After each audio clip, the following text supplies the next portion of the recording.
বাংলাদেশে ২০২৪-এ আবু সায়েদের মৃত্যু আমরা দেখেছি এবং এই বছর আমরা ওসমান দেখলাম হাদি। ওসমান হাদির মৃত্যু এবং এই দুটো মৃত্যুই কিন্তু বাংলাদেশের যে দ্বিতীয় স্বাধীনতা বলা চলে সেই দ্বিতীয় স্বাধীনতার দুটো কি পয়েন্ট এবং এরপর থেকেই ইতিহাস গড়িয়ে যাবে এবং সাথে সাথে এই দুটো ডেট কিন্তু সারা জীবন যতদিন বাংলাদেশ থাকবে ততদিন এই দুটো ডেট কিন্তু বারবার উঠে আসবে, বারবার লোকমুখে আলোচিত হবে এবং দুজনেই কিন্তু দেশের জন্য প্রাণ দিয়েছে।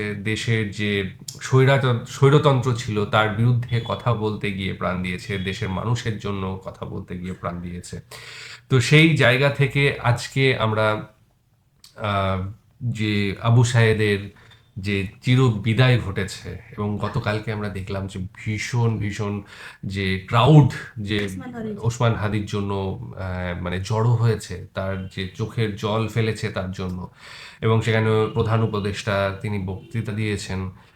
তার যে হৃদয় বিদারক যে সমস্ত কথাবার্তাগুলো শুনে সত্যিই আমাদেরও খারাপ লাগছিল এবং তার যে কবিতা বলবীর বলো অন্যতম শির, মহসিন।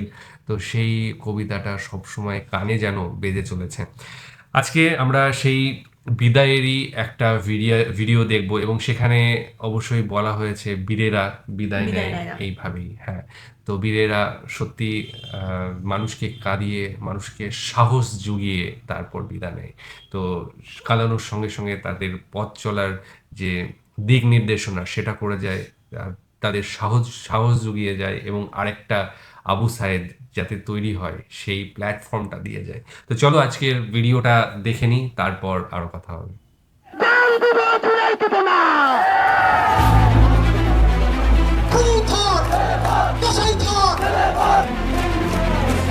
বাংলাদেশের ছাত্র জনতা এবং জুলাই যোদ্ধাদেরকে নিরাপদে রাখতে এই কসাই খুনি লীগের কমিটিতে থাকা প্রত্যেককে অতি সত্বর গ্রেফতার করতে হবে। বক্তব্য, স্লোগান, কবিতা, প্রতিবাদ বা প্রতিরোধে ইতিমধ্যে বাংলাদেশে তারা গুপ্ত হত্যা শুরু করেছে। সাহসের যে কণ্ঠ মানুষের মন থেকে আকাশের সীমানা ছাড়িয়েছে, এই দ্রোহে নেমে আসবে নিস্তব্ধতা। এমন পূর্বাভাস কি দেখেছিল নতুন বাংলাদেশ? গণহত্যাকারী খুনি আওয়ামী লীগকে নিষিদ্ধ করার আগ পর্যন্ত বাংলাদেশের আপামর জুলাই জনতা এই শাহবাগের লাগাতার অবস্থান কর্মসূচি ঘোষণা করছে। ঝালকাঠি জেলায় জন্ম নেওয়া শরীফ ওসমান হাদিকে নতুন করে আবিষ্কার করে ২৪শে জুলাই। গণঅভ্যুত্থানে আন্দোলন, স্লোগান, মিছিল, বিদ্রোহের মিছিলে নির্মিত এক পূর্ণাঙ্গ প্রাণ। জুলাইয়ের সোয়া বছর পেরিয়েও হৃদয়ের উজ্জ্বলতা কমেনি একটুও।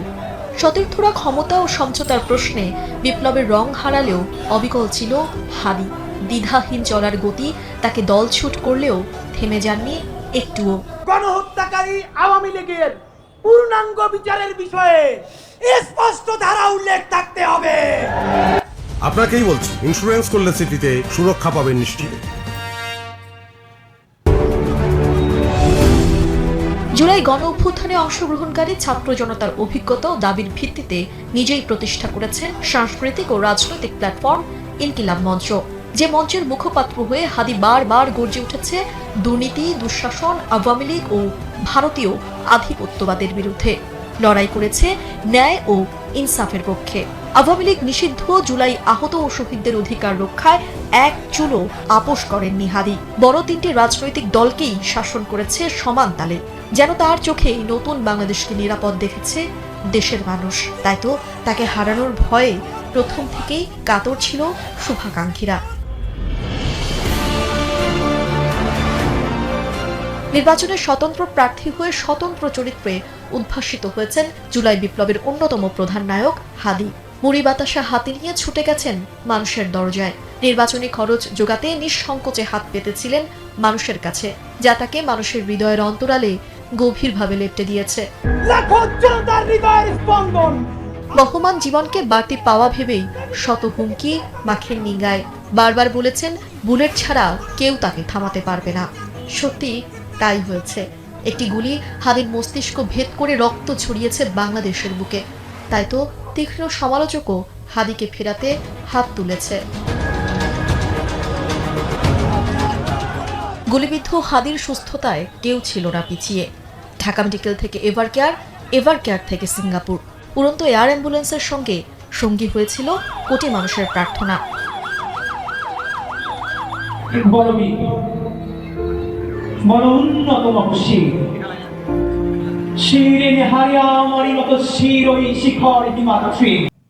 প্রতিবাদ, প্রতিরোধ, মিছিল এবং গণমানুষের মধ্যে সচেতনতা বাড়িয়ে তিনি যেটা করতে চেয়েছিলেন সেটা হচ্ছে বাংলাদেশকে এগিয়ে নিতে চেয়েছিলেন, বাংলাদেশকে দুর্নীতিমুক্ত এবং স্বৈরাচার মুক্ত একটা সুন্দর বাংলাদেশ উপহার দিতে চেয়েছিলেন মানুষের কাছে। এবং তার জন্যই তিনি ভোটেও লড়তে গিয়েছিলেন, মানে লড়বেন সেই মনস্থির করেছিলেন এবং তার জন্য প্রচারণা সমস্ত কিছু চালাচ্ছিলেন এবং সাধারণ মানুষের কাছে নিঃসংকোচে হাত পেতেছিলেন। এইটা কতটা মন পরিষ্কার উদার হলে সেটা সম্ভব এবং মানুষ তাকে চেয়েছিল, মানুষ যে কতটা চেয়েছিল সেটা হয়তো হাদি উপর থেকে হয়তো দেখছে যে সত্যি মানুষ আমাকে এতটা পরিমাণে ভালোবাসতো এবং এগিয়েও এসেছিল।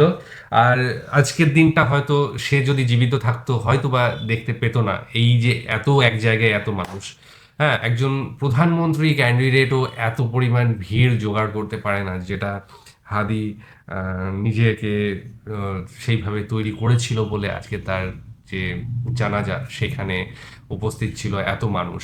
তো সেই জায়গা থেকে সত্যি আবেগাপ্লুত হতে হয় এবং খুবই কষ্টের, খুবই দুঃখের একটা ঘটনা মানুষের হঠাৎ করে হারিয়ে যাওয়া এবং এত ভালো একটা মানুষের, এত উপকারী মানুষের জন্য সেই মানুষটা যখন হারিয়ে যায় তার ফ্যামিলির অবস্থা তো অবশ্যই বোঝা যাচ্ছে কি চলছে তাদের করুণ পরিস্থিতি। এবং এই কষ্টটা আরও বেড়ে যায় যখন মানুষ, মানে সেই ফ্যামিলি মেম্বাররা দেখে মানুষ কতটা ভালোবেসেছে সেই হাদিকে, সেই মানুষটাকে। এবং এত ভালোবাসার একজন মানুষ যদি চলে যায় সেটার কষ্ট একটু বেশি হয়ে যায়, হয়তো বা তার সাথে গর্বটা মিশে থাকে, তার সঙ্গে বুকটা চড়া হয়ে যায়, কিন্তু কষ্টটাও কিন্তু দ্বিগুণ হয়ে যায়। তো সেই জায়গা থেকে আমার মনে হয় যে এই যে বীরের বেশে চলে যাওয়া এবং বীরের যে কবিতা বলবীর উন্নতম মসি, সেই কবিতা আওড়াতে আওড়াতে চলে যাওয়া, তার মানে একজন আততায়ী এসে তাকে মাথায় গুলি করেছে এবং তার মৃত্যু হয়েছে। তারপরও 2 দিন কি 3 দিন সে হয়তো কোমায় ছিল এবং সিঙ্গাপুরে নিয়ে যাওয়া হয়েছিল এবং তার জন্য যে প্রার্থনা করেছিল মানুষজন, এটা মনে হয় রিসেন্ট মানে 30-40 বছরে আমি কোথাও দেখেছি বলে মনে হয় না। এই যে এত জনজোয়ার, এত মানুষের এত ভালোবাসার, সেটা দেখেছি বলে মনে হয় না, যেটা ইভেন বাংলাদেশ তো নয়, হয়তো বা স্বাধীনতার সময় এইরকম একটা বিরাট জনজোয়ার হয়েছিল যখন ভাষণ দিচ্ছিলেন শেখ মুজিবুর রহমান বা এরকম কিছু, কিন্তু এই ভিড় হয়তো বা স্বাধীনতার পরে প্রথম আমরা দেখলাম। যাই হোক, ভীষণ মানে ইমোশনাল একটা ভিডিও ছিল। তাকে দেখতে পাচ্ছিলাম এই কদিন আগেও, সেই মানুষটা ছিল যে মানুষটা আজকে হারিয়ে গেল, যে মানুষটা আজকে চলে গেল, আর তাকে দেখা যাবে না। তার যে জ্বালাময়ী বক্তৃতা সেটা শোনা যাবে না। গুলি লাগার পরেও মনের জোরেই তার ভালোবাসার মানুষের জন্য কিছু দিন টিকে গিয়েছে। আশা করছি উনি ওপর থেকে হ্যাঁ, সেগুলো তার ভালোবাসাগুলো কুড়িয়ে নেবেন। ঠিক আছে, তার ভালোবাসার যে সমস্ত মানুষ কেঁদেছে তাদের দেখছেন, ঠিক আছে, সেই ভালোবাসা অবশ্যই উপলব্ধি করছেন। যাই হোক, আজকের ভিডিও এই পর্যন্তই। আশা করি আবার আমরা হাদির অন্য ভিডিও নিয়ে ফিরতে পারবো, যদি মানে তোমরা চাও তাহলে অবশ্যই লিঙ্ক শেয়ার করো। আজকের মতো এখানেই শেষ করছি, আগামী দিন আবার আসছি অন্য কিছু নিয়ে। ততক্ষণের জন্য স্টে টিউনড।